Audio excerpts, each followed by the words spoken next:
Hey guys, this is Shikhar and Hrishit Asar. Welcome to Season 2, Episode 6 of the Cashkiss FSA's video podcast, The Fright Circuit. Today, we'll be talking about the evolution and use of technology in music. So, Shikhar, why don't you start us off with the evolution of the use of technology in the production of music? So for sure. I guess first we should talk about where music started, where we used to listen to it, where music was put on, and how, say, your grandfather or my grandfather used to listen, right? Today we've got streaming, we've got AI, we've got all of this. I mean, what did they do back then? Um, so for the audience to know, um, we've obviously researched this, and what we know about them is that they used to use machines known as gramophones to play essentially different kinds of LPs, or these things called the 78 RPMs, or something that all of you will know very well today, called the vinyl or the vinyl, depending obviously on how you pronounce it. Um, Obviously we'll start off with talking a bit about the vinyl because many of you would be familiar with it. I actually have one in my room right now, which is the Bee Gees' Spirits Having Flown. And I'm sure Wow. many of you have them as well. So essentially the vinyl was a form of a disc that we used to store music and play it by placing it on a gramophone.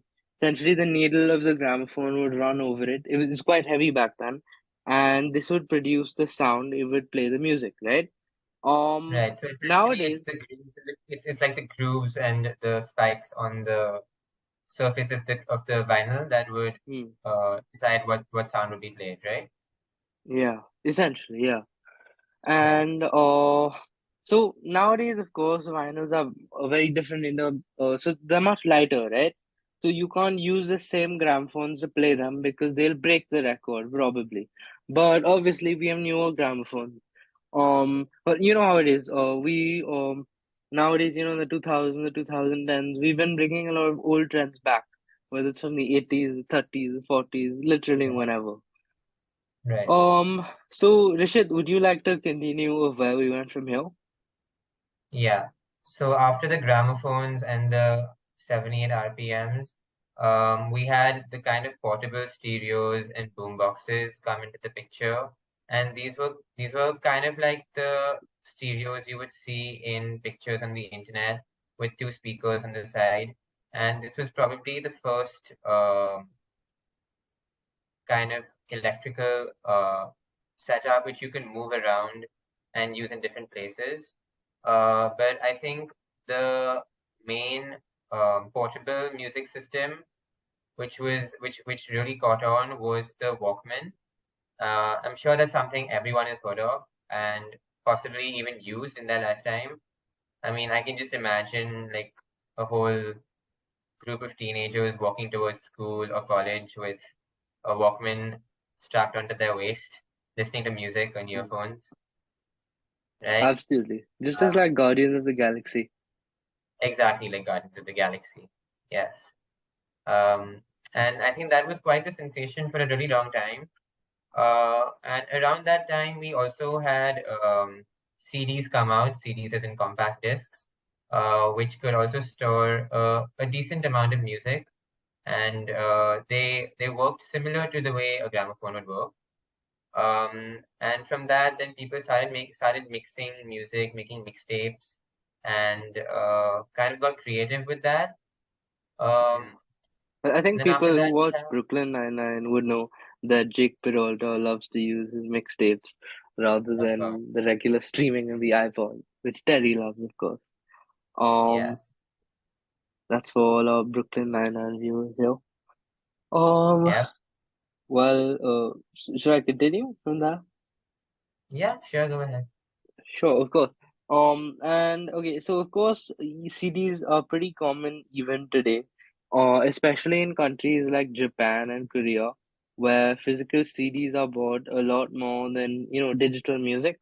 But I think somewhere around the 2000s and the 2010s, is when music started going digital and became really big like that, you know?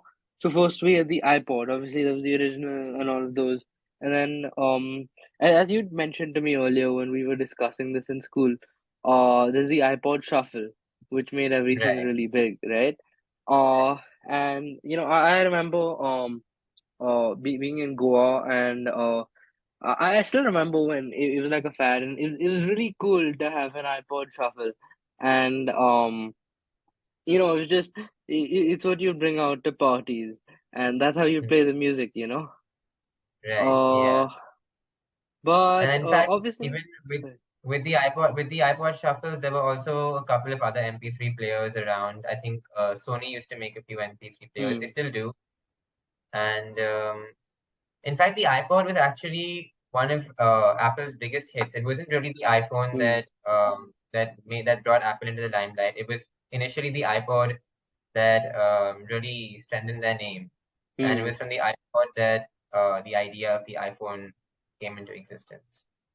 You know, it was actually quite sad that, just I think around 5 6 months ago, Apple just finally discontinued the iPod, Right, and right. of course, because I mean, I guess that was natural because we've seen Yeah, music evolve past that point where you need a separate machine for the iPod. Everything is right, going into the phone or the laptop, where now we use online streaming. Obviously, you can download the right. music as well, so offline streaming too. In fact, Um, in fact, in fact, I might just have with me something over here. This is a sixth, I don't know if you can see it. This is a sixth generation iPod Touch, which I got about mhm. 5 years back.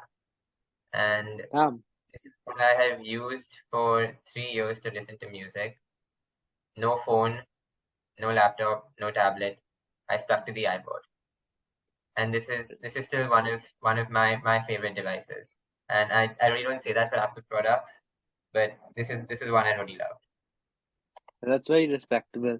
If you all want to know about Apple and Android, just go check out our previous video on the Fried Circuit podcast, where Rishit and I actually were a part of a group of around six of us that debated whether Apple is better or Android is better, and I think you will particularly love our conclusion and the fact that it Yeah, was I think actually I neither think of the we two that's really our we favorite. really we really had a unanimous decision on Yeah, which of six the for three six, you know. parties really won. Yeah, Yeah. Yeah. But of course, you know, coming back to the topic, about right. online streaming. Right now, I think the first thing that everyone, I mean, I think essentially understands how online streaming works, you know. The artist uploads their music to that certain platform and you're able to access it, right? Um, and, Rishad, do you have anything to elaborate on that? Right. So I mean we've been seeing online streaming in many different forms. So we can download music from the internet directly, and we also have music apps like say Spotify, Amazon Music, and Apple Music, which offer free or paid subscription-based services. Um, but I think let's delve a little deep into exactly what goes on in the background of online streaming between the artists and the producers. Shikhar, maybe you would like to touch on that. Yeah, for sure.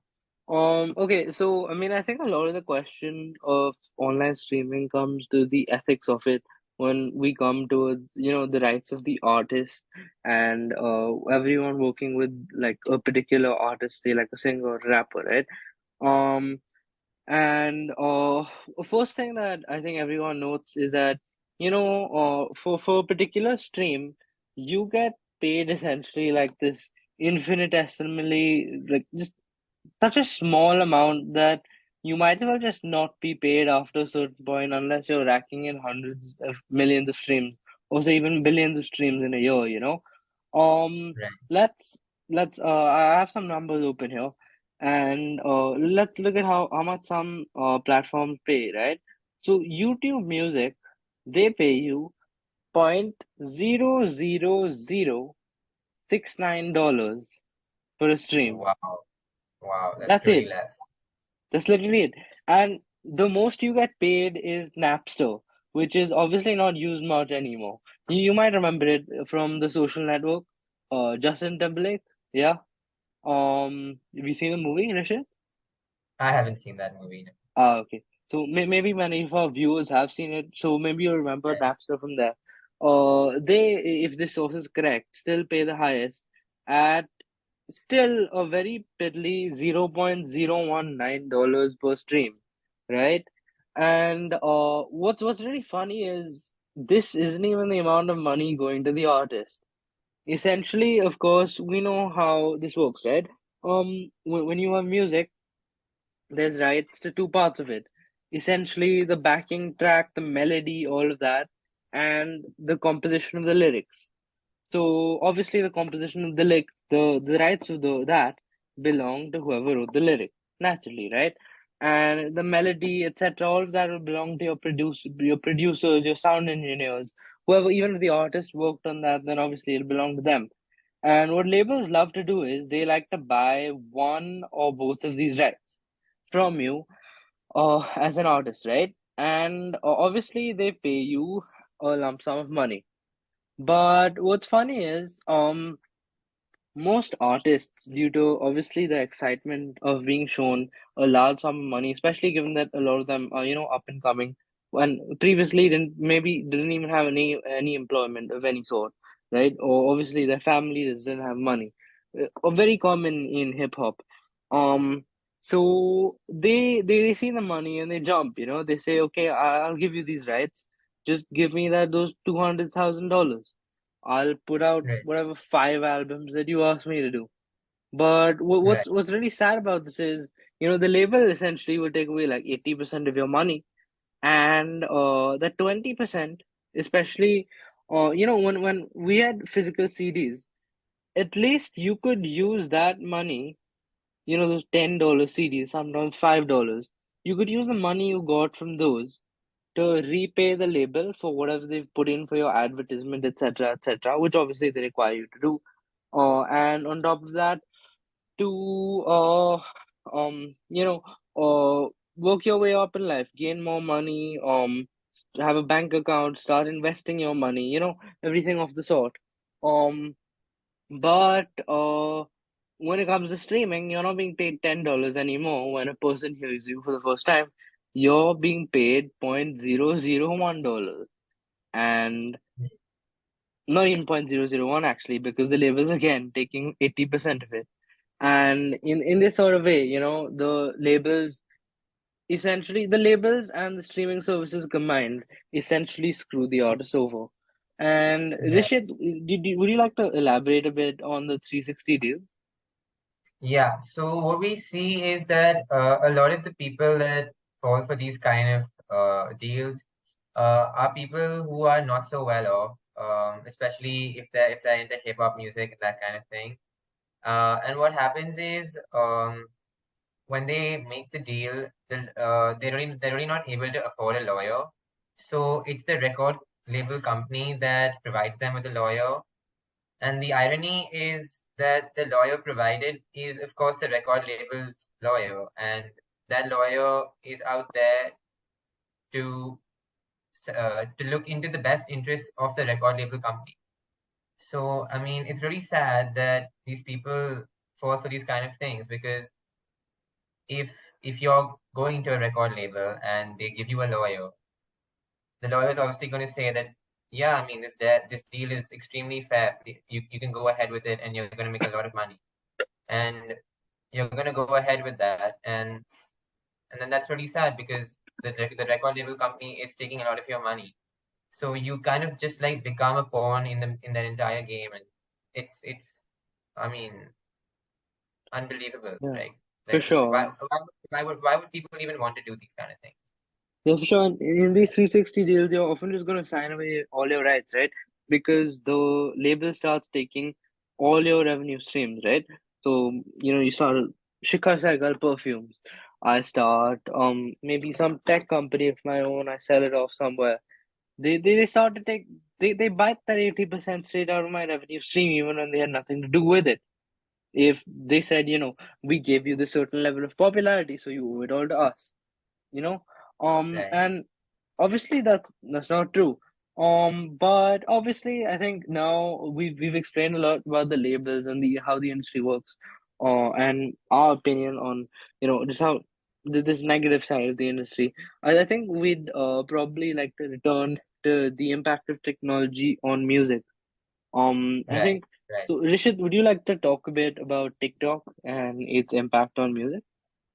right. So, a few years ago, TikTok gained a lot of popularity, and in fact, started off in China as another app which was meant only for China, and then they had to make another version of it for the international community because of, well, issues. So, once the app came out, it really became a sensation. It took over musically also, and a lot of music that we hear these days is uh is actually TikTok music. So if you go to a party or you're with friends, even if you're scrolling through Instagram, you're probably gonna hear a lot of TikTok music. And Shikhar, do you like kind of do you what do you think about the kind of TikTok music? Do you like it or not really?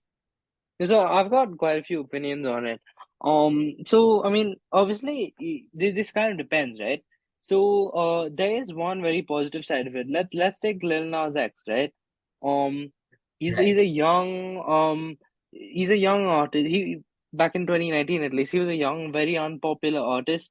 Uh, what he used to do was to get the algorithm to like him. He would just keep tweeting out the words "Old Town Road" with the song link, so that right, eventually he would manage to get that onto the algorithm, the search algorithms, that people would like it, right? So that's one very important use of just general tech, apart from just TikTok, right?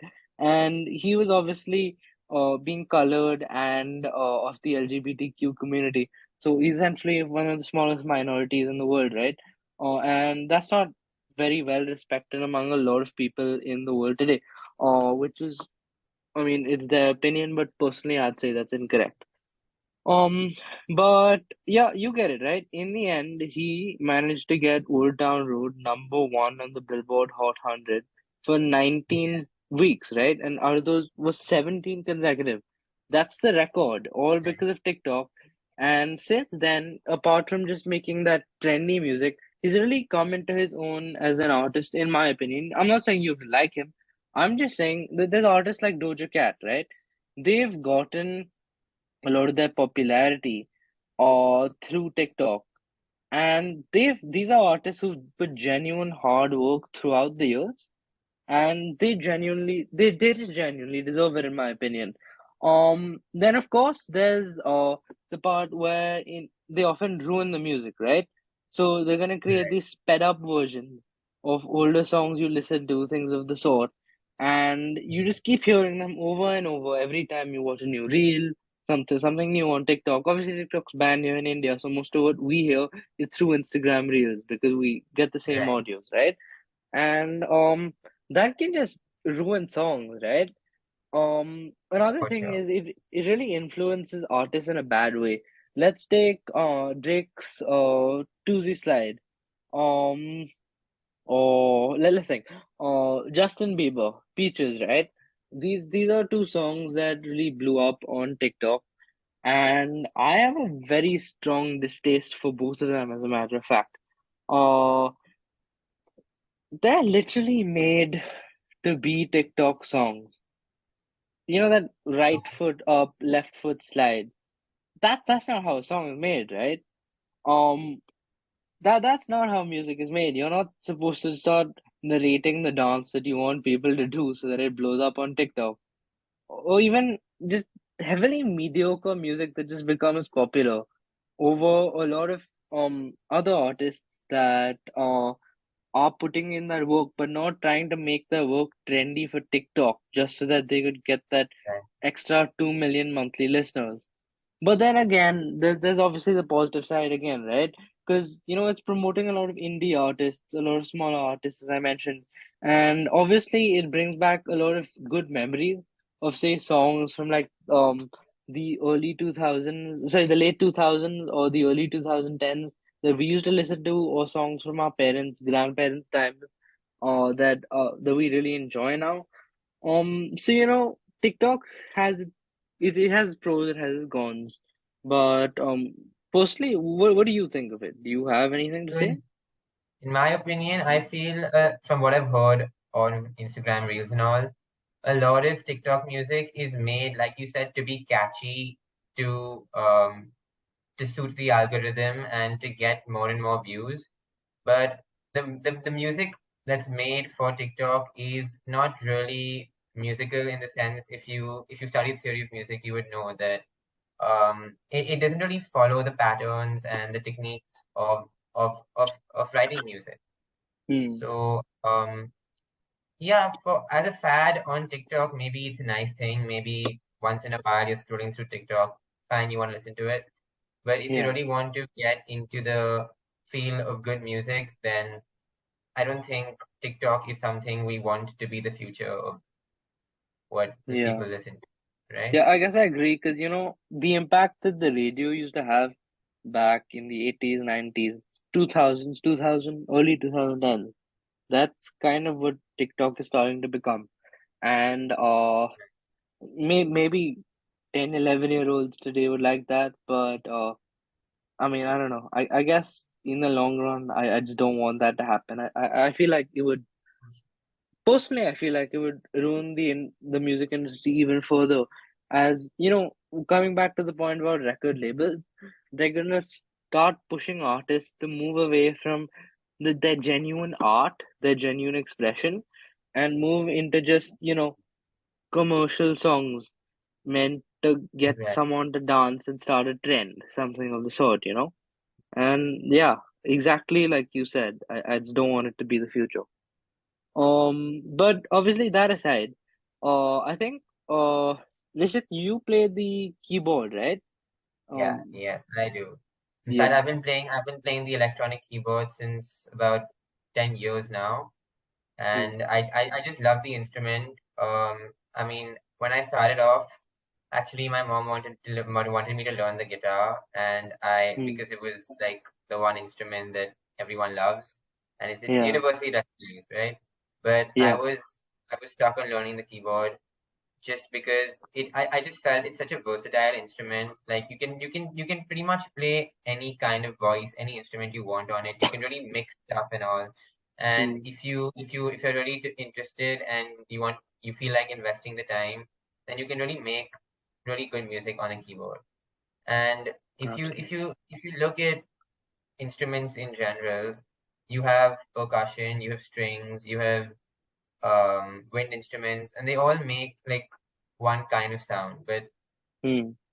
just with the power of electricity, right, in an electronic keyboard, you can put all of that together and have essentially an entire orchestra or an entire band just come out of that one Absolutely. boombox, Yeah. I like to call it, right?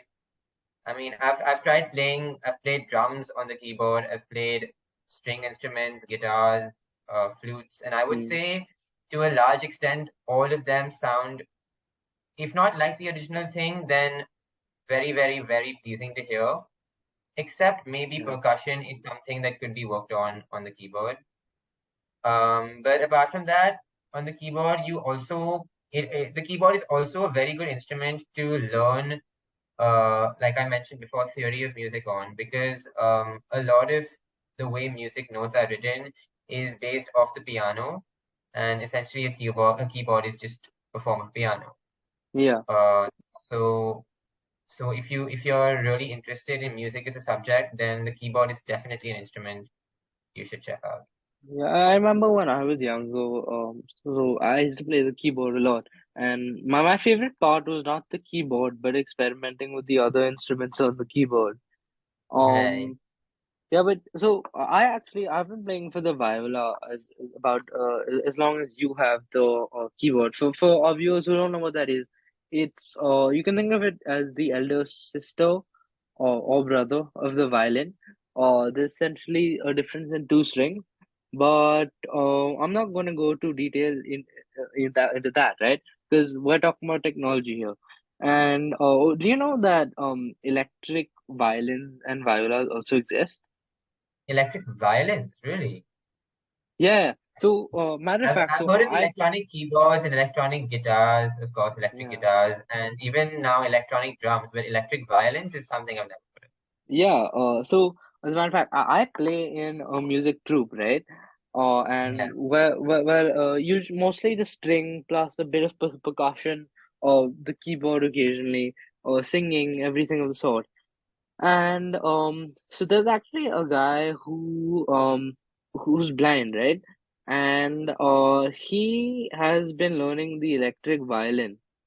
If I'm not wrong, he finished his grade 1 to grade 8 in a shorter time than you could possibly imagine. If I'm not wrong, it's like I think 1.5, 2 years or something of the sort. Wow. It's Wow. just And this is the Trinity exam you're talking about? yeah. And Wow. he's blind, right? That's And really good. all of this is while he's working at the Indian Railways. So he's not just sitting and playing the violin all day and just picking it up.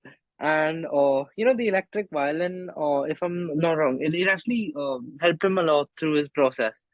And often, even when we perform, he has used the electric violin to Oh wow. obviously produce the music. And I have a lot of respect for the guy, you know. That is really something that's really commendable. I mean, I took about what 4 or 5 years to complete from grade one to Mm. grade eight, even after skipping grades. And I'm not blind. And he did that entire thing in 1.5 years Yeah. by Um, being blind and also having working on the Indian Railways, which trust me is really hard task. So yeah, that mm, it's really commendable. Yeah. it's true. And so, I mean, now that we've talked about that, I think on this episode we've generally covered most of this. But I think something we never covered earlier when we've talked about production and music and all that was a lot about editing and everything. Right. What do you think about that? What do you think about the use of technology in this? Something that was obviously very uncommon, and there's um, all the music that sounds pretty unmastered in the from the 30s Yeah. and the 40s. What do you So, think of it so, nowadays? so just to give you some context, in about the 20th century, while recording music, um, you would have an Indian, all your musicians come together and sit together in one Hmm. place, right? And it would be like this large room with the singers and Yeah, the, if you're talking about Indian classical music, then the sitar players and the hmm. harmonium players and all of them, right? And they all Absolutely. have to be perfectly coordinated and perfectly timed, and no one can make a single mistake. In fact, you'll find on YouTube a lot of videos of the recording of Lata Mangeshkar's songs. And Hmm. if you look at those, you'll see how many attempts it takes just to keep playing again and again and again. Because even the one slip from the harmonium player, or one slip from the sitar player, or one mispronunciation by the singer, and all of them have to start again from the beginning. So it's really a task. It really was a task to record full length songs at that time. And I mean, it was tiring and it really took a lot of time. But Yeah, I've seen some of Eric Clapton's live sessions. yeah, Like we were talking about. right. So in fact, now with the evolution of technology and software and a lot of that, we find we've seen a lot of these great editing softwares. So on Apple, for example, we have GarageBand for free. Hmm. We also have the famous Logic Pro, which is like the standard for music editing, Yeah.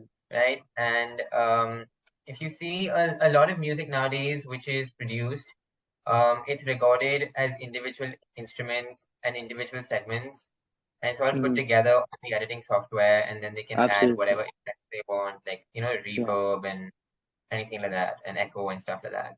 Yeah. So, so what will what? So, for example, if you're recording a song and there's like a standard drum beat in the background, and then maybe a little different drum beat for the chorus. Um, the drummer will play each beat like for, for about 2 to 4 bars and send that clip to whoever's mixing the music. And Yeah, then they would I think. that loop, right? Hmm. Yeah. Yeah, I So think you, similarly. Sorry, continue. yeah, no, you were saying. Oh yeah. No, I think similarly this the use of editing techniques and all of this, this has been a major foundation for production in hip hop because there's something like known as sampling. Are you aware of it? No, would you care to explain about that? Yeah, for sure. So essentially, it means you could take, say, an older song. You could play with the sound, so you can make it faster, you can make it slower, make it sound a Right. bit like a chipmunk if you wanted to. That's something that Kanye West actually made very, very popular, the chipmunk soul Right. sampling.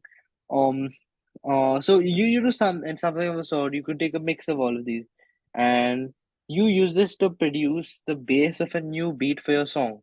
So this also comes under a lot of fights for when we're talking solely about the record labels and everything of the sort. Um, some of the samples say that have caused some controversy. Say Shape of My Dream, which is a song by Sting of the Police, right? And Yeah. that was sampled by Juice WRLD on his hit, Lucid Dream, which I feel almost everyone in our audience would be aware of. If not, check it out. It's a pretty nice song. And another one is, are you aware of Oliver Tree, the recent song that he released, Miss You? Uh, no, Is I that haven't right? heard that song. Okay. It actually blew up because of TikTok, funnily enough. Okay. Uh, and okay, so it's written as by him and Robin Schulz, who is a German producer, right? And but the funny part is, the original Miss You that was created was a sample created by the producer South Star. Okay. Now, what I recommend is for everyone to just check out this video by this YouTuber named Patrick CC about it. But and I really love that video. But essentially, what happened in this, right, is there was the record label essentially messed around to ensure that Oliver Tree and Robin Schulz could get the rights to this, rather than South Star, who is an upcoming producer. Robin Schulz obviously has around like I think 35, 40 million monthly listeners, and this would obviously benefit Oliver Tree compared to a song produced by a much smaller artist like South Star, who's on the rise. Barely had a few thousand followers on SoundCloud, right? And Right. this has recently been under quite a bit of controversy. But that aside, there are, of course, so many iconic samples that, in hip hop. So I feel like maybe you've heard Stronger by Kanye West. Yeah, I've heard the song. Yeah, it was recently certified diamond for selling Right. 10 million units in the US, right? And its sample is Harder, Better, Faster, Stronger by Daft Punk, which is electronic music.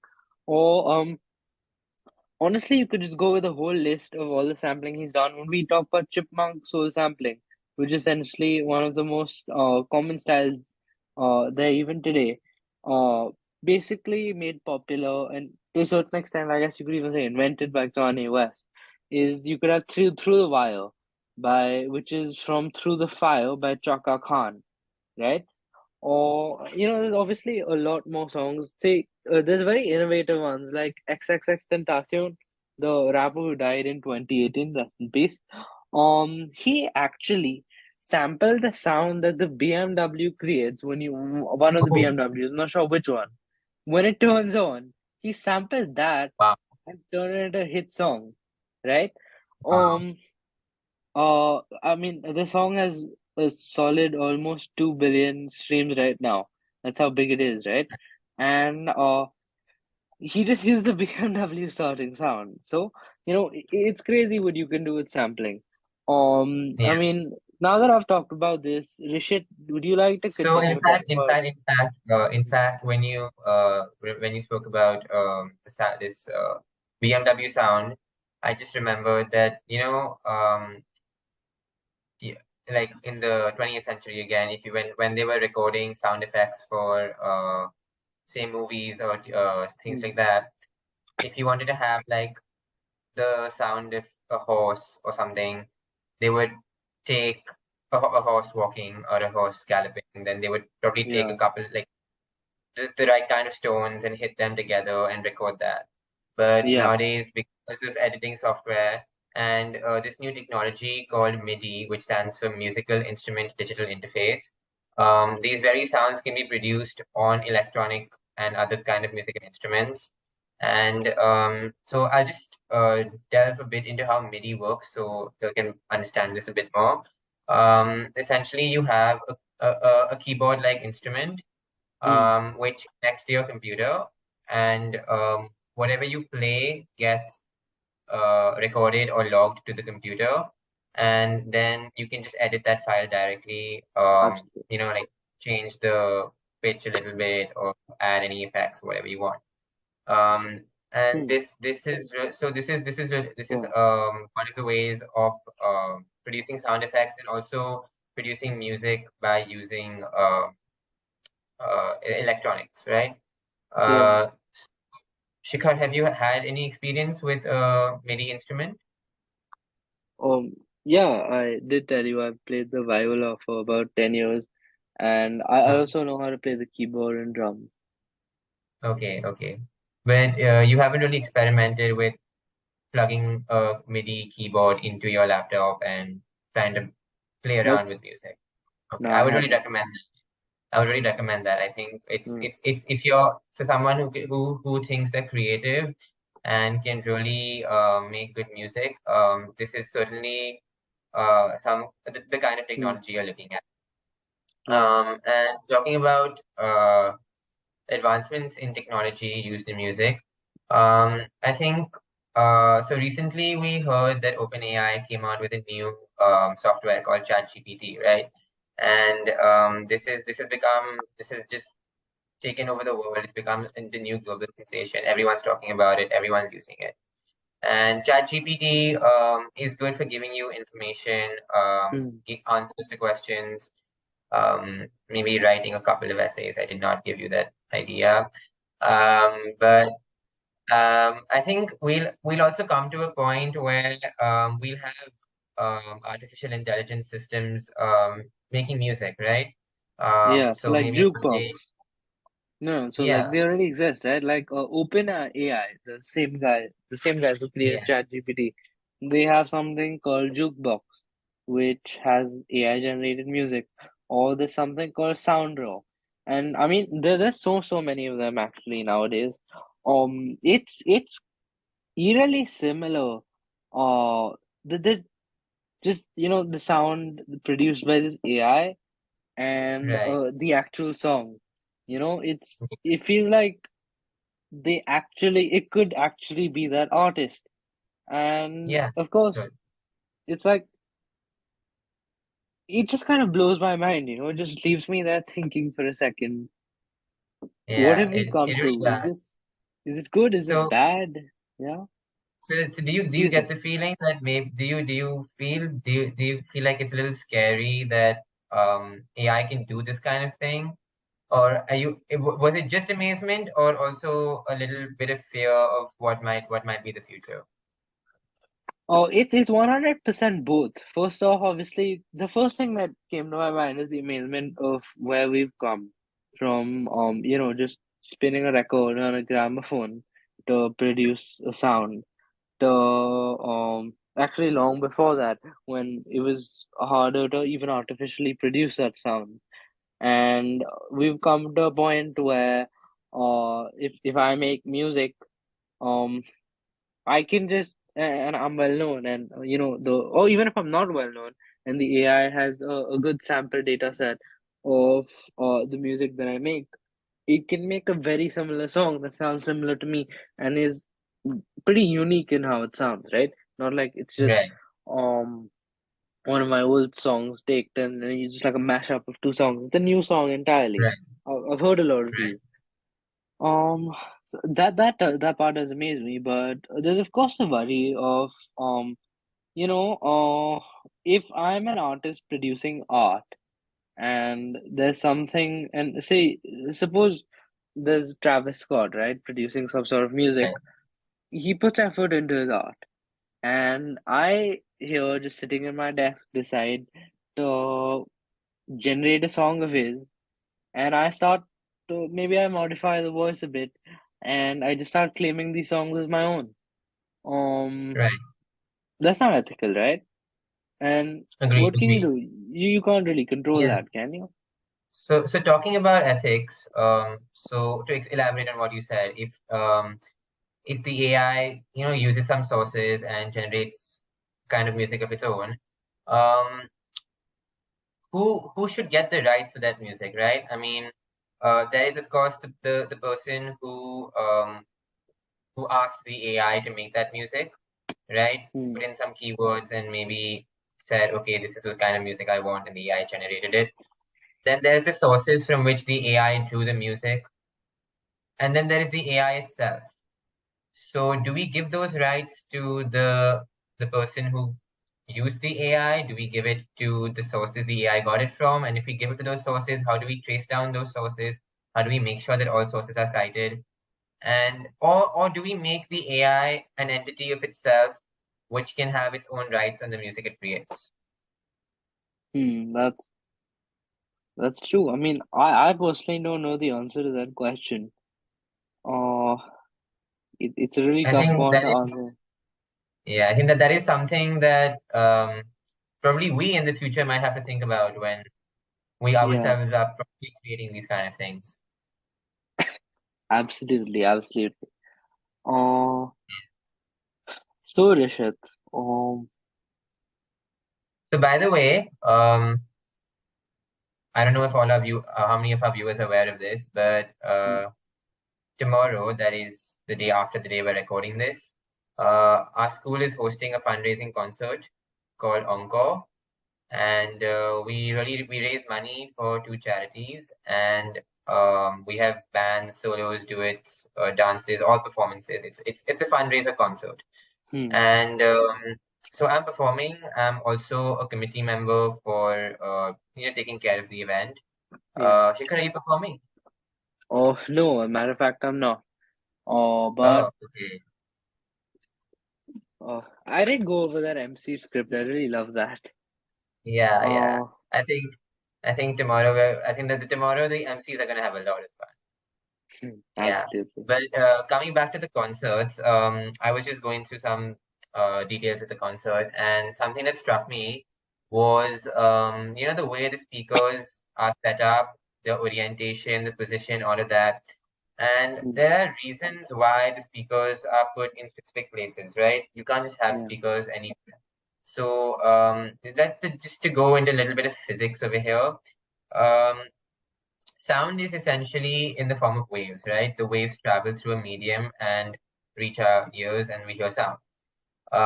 And if when two waves pass through the same point, there's essentially interference between the two, and a resultant wave is created over there. And if hmm, the waves are in phase, which means they start and loop at the same time, then we get constructive interference, which increases the amplitude and therefore the loudness of the sound. And if they are out of phase, it means when one is at its mean position, the other is at its extreme position, right? The yeah, vibrating particles. That's called destructive interference, and that produces no sound. yeah, So it's actually the setup of the speakers, their orientation and position. When they're being set up, we really have to keep in mind how we're setting them up, because we don't want any destructive interference anywhere, because then in those regions no one will be able to hear anything. Um, so you will find yeah. either constructive interference or just the direct sound waves everywhere. And in fact, as a player, as a keyboard player in a band, I've performed at a couple of places. And I remember one specific event which we had where the speakers were set up, and there was seating on the sides of the stage as well, on the left and right. And you stand in the center and you can hear everything, but the moment you go to the side, you can't hear anything. And I'm Yeah. like, how is that happening? And Hmm. that's really when I started thinking about this, and I realized that okay, there's destructive interference of waves happening over here. Yeah. So, Shikhar, do you know that this idea of constructive and destructive interference is not new? Have you have you, Hmm. have you heard about it in a couple of landmarks around the world? Any architectural landmarks? Have you heard of it? Also, like say the like there's caves, right? There's many famous caves in East Yeah, Europe that I've been to. I think this would apply a lot over there. Or say within India, the Taj Mahal, right? right. Yeah, Um, and mm, have you and there been are a to it? couple of other buildings. Sorry. No, no, I was just asking about your experiences as well, actually. Yeah, you went Yeah, ahead. so actually, there's an interesting story. There's this fort I've been to somewhere in Rajasthan. I don't remember the exact Mm, details, but if you stand at the entrance of the fort and you shout, then whatever you say can be heard in the main palace, which is about little less than a kilometer away. mm, But then there's another region, like just near the fort, yeah, where the sound absolutely cannot be heard. And yeah. it's the construction of the fort that it's made like this on purpose so that any attackers coming in can be seen by by the guards at the gate, and they can inform the king by just shouting. But at the same time, the attackers themselves won't hear them because Mm. the sound is not heard where they're standing, right? You know, on a slightly unrelated note, for Yeah, any of our viewers who like physics, interferences, the one that we're talking about, they were actually what we used to prove the electron wave particle duality, right. which is pretty cool, yeah. Yeah. Uh, but yeah, that aside, um, have we talked about the Elbphilharmonie Concert Hall in Hamburg? No, I think Shikhar, you may want to elaborate a bit on that. Oh yeah.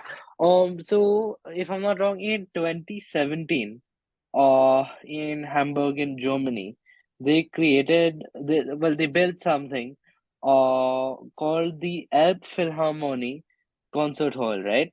And it cost short of €1 billion, if I'm not wrong. Wow. And it's one of the largest in the world, right? It's really beautiful. Just have a look at the interior design of the whole place, even the exterior, of course. And it's used obviously for mostly classical and other concerts as well. Um, but it's just amazing. It's considered to be the best for acoustics in the world.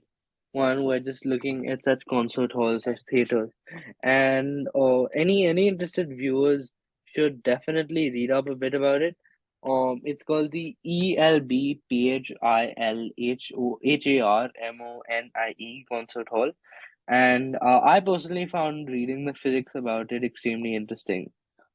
Um, Right. So okay, Rishit.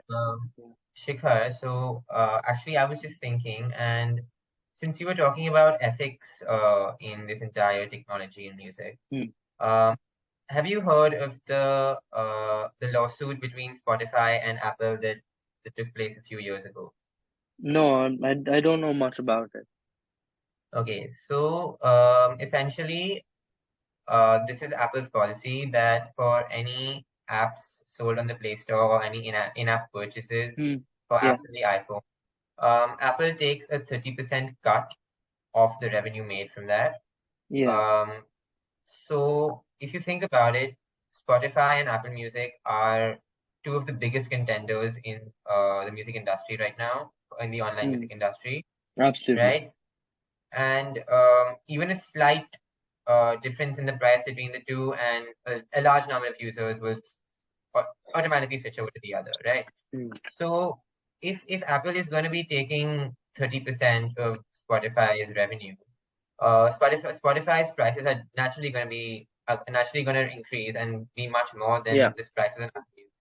So do you feel it's ethical for Apple to charge a 30% of the revenue Spotify makes, or do you feel that maybe somewhere under this Apple is just trying to play the game of promoting their own products and Hmm. taking over?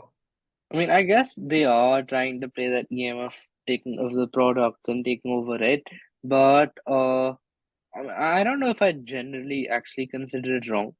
Um, it's uh, it's a pretty good It's business business at the end decision, of the day, personally. right? Yeah, exactly. But as a Spotify user, I would have to disagree with the policy. Of course, Because of course, yeah, yes. I think everyone, I mean, most of our viewers here are all on Spotify, and I think they can all agree that Spotify it's really immersive and really fun to use. So it yeah, is a superior app. agreed any day. Um, Although a bit of a secret, I'm more of an Amazon Music user. I don't use Spotify much, but whenever I've used it, yes, it's been great fun. Yeah, I think But we can speaking of all collectively just laugh at Rishit for that. okay, but speaking of online music and how accessible and freely available it is nowadays, do you think that there will be a time when music will be just entirely free for anyone and everyone to listen to? Um, I guess to a certain extent, right now, it is pretty free. No, not entirely, but of course, we have you have places like what's it called, DatPiff, and places of the sort where you can get a lot of mixtapes for free. Spotify, you can use it with ads for free again. So, Right, and you're not actually paying for any of this, right? You're right, giving them revenue because of the ads or whatever, or of anything of course. the sort. But all the same, or actually on places like that, if I'm not wrong, you don't even have any ads. So, yeah, I don't think we're ever gonna reach that point where music is entirely free, because that invalidates the one of the major points of the industry, right?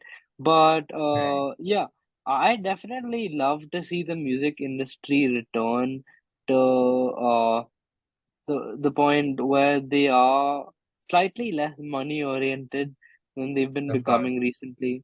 And I wish a lot more artists would focus more on the art than the trend. Right. And I think Shikhar, I mean, that is I think one big takeaway that we can give our viewers from this episode is that Mm, the moment things start becoming monetized and start becoming a business, the underlying art of it and the underlying idea behind it yeah, just gets lost somewhere, right? And absolutely. it's really important to remember where we started off, right? What we had and where we've come. And it's really sad if we don't implement the original artwork while producing even commercial music, right? Yeah. Okay, so Okay. Shikhar, on a bit of a side note, like Yeah. completely off the topic, but I just thought I'd ask you this. Um, a lot of people who work in technology, right? Mm, You would find that the way they think is very linear, very structured, and essentially a lot of left brain activity, if you would like to call it that. mm, Music, on the other hand, is an art, right? It involves creativity and a lot of right brain activity. yeah. So do you feel that as someone who would probably want to work in the technology or science or math field, music is something that would be a kind of like pastime which would keep you energized throughout your career. Yeah, absolutely. I intend to play music for essentially the rest of my life. And I guess you do too, right? Yes, of We're course. both lovers of music. We're both lovers of the art and the science that music is. Right. And I think we both really just, I think we both can just agree on the simple fact that music forms one of the biggest parts of our lives, and it's something that we can love and cherish through essentially all time. Yeah, Um, and music transcends all times, all cultures, all regions. Absolutely. It's the one universal language. Yeah, one country may hate another, but that doesn't mean they hate the other's music. You can Of hate a course. language, but you maybe won't hate their music. I don't understand Spanish at all, right? I don't speak what a person from maybe Colombia will speak. But Right, what I can do is I can listen to Enrique Iglesias. I can listen to Bad Bunny. I can enjoy their music right. without understanding a single word of it. Of course. And that is the beauty of music. It is the single biggest language, probably bigger than mathematics, because there's a large part of the world that doesn't understand mathematics, but everyone understands music. Yeah. Uh, that's all I think we have to Yeah. say here. I think that is a very strong point which we can leave our uh, viewers to think about, that music is something that is always been there and will always be there, and it's just it's an amazing art, right? It's Yeah, something that to be respected and something to be loved. yeah. I appreciate that and I strongly agree with you. So, guys, this is Shikhar and Rishit for you with the Fried Circuit Season 2, Episode 6. Thank you so much.